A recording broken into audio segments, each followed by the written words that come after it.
अरे जो मुल्क का वजीर आजम अपनी डिग्री अवाम को नहीं दिखाता, वो बिहार के गरीबों से कह रहा है कि अपना बर्थ सर्टिफिकेट दिखाओ। जाओ अंडमान की उस काला पानी की जेल से जाकर पूछो, अगर अल्लाह उस जेल के दीवारों को, ईंटों को जबान देगा तो पुकार पुकार कर कहेंगे कि यहां पर वो मुजाहिदीन कैद थे जिन्होंने अंग्रेजों से समझौता नहीं किया, जिन्होंने अंग्रेजों को माफीनामा लिख कर नहीं दिया और अपनी जानों को कुर्बान कर दिया। बेशर्मी की हद है कि तुम आज हमसे कह रहे हो कि बताओ तुम भारत के शहरी हो या नहीं हो। जो लोग हमारे मुल्क में, जिसको हमारे बुजुर्गों ने अपने खून पसीने से अंग्रेजों की गुलामी से आजाद करवाया, बेशर्मी की हद है कि तुम आज हमसे कह रहे हो कि बताओ तुम भारत के शहरी हो या नहीं हो।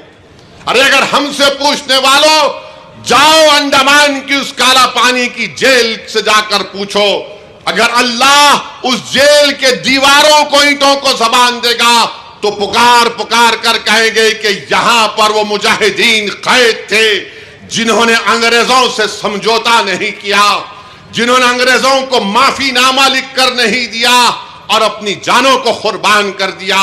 अगर अल्लाह माल्टा की जेल को, उस जेल के सहन को अगर अल्लाह बोलने की ताकत देगा तो पुकार पुकार कर कहेगा कि उस सर्दी में यहां पर मुजाहिदीन थे जिन्होंने अंग्रेजों से सौदा नहीं किया।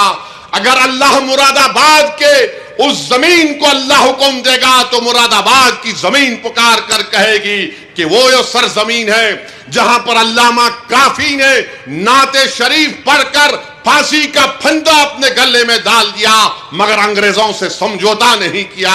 आज तुम उनसे, उनके वारिसीन से पूछ रहे हो कि कागज दिखाओ, यकीनन हम पूरी तैयारी करेंगे। अरे जो मुल्क का वजीर आजम अपनी डिग्री अवाम को नहीं दिखाता, वो बिहार के गरीबों से कह रहा है कि अपना बर्थ सर्टिफिकेट दिखाओ, अपना बर्थ सर्टिफिकेट दिखाओ। मैं अपनी डिग्री दिखाने को तैयार हूं,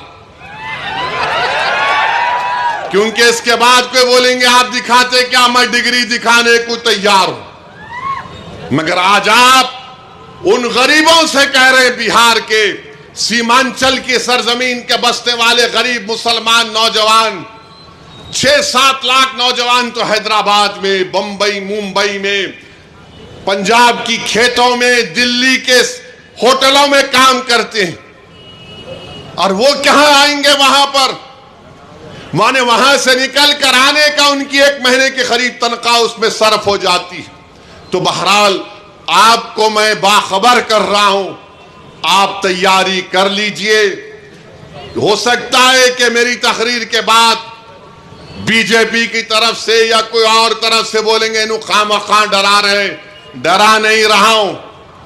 ये इलेक्शन कमीशन के वेबसाइट पर उनके जितने नोटिफिकेशन है वो आप पढ़ लीजिए, क्योंकि अख्तरुल ईमान हमारे बिहार के सदर ने खुद सुप्रीम कोर्ट में केस डाला है। हमने अपने पिटीशन में इन तमाम बातों को कहा है जो मैंने आपके सामने कह रहा हूं।